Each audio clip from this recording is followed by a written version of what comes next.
Mano laikais gal nebuvo taip akcentuojama, o dabar visokios akcijos, savaitė be patyčių, mėnesis be patyčių, išvis be patyčių. Tai yra sveikintina, pagirtina, su to reikia kovoti. Kovoti su patyčiom yra gerai, kaip kovoti, nesityčiot, ne? Bet turbūt tai labai sudėtinga sužiūrėti, tai kovoti su patyčiom pačiam žmogui, iš kurio yra tyčiojamasi, manau, yra geriausia nuleisti negirdomis arba atsakyti šypseną.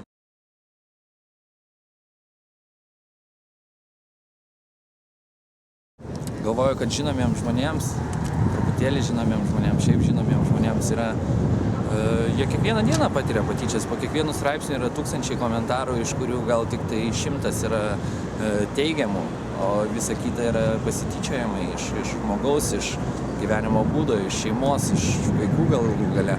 Tai tikrai niekas neapsaugotas nuo to ir kiekvienas kovoja skirtingai. Vieni neskaito komentarų, kiti skaito, bet nekreipia dėmesį, kiti užsiaugina storą odą ir niekam nerūpi, kas apie juos kalbama.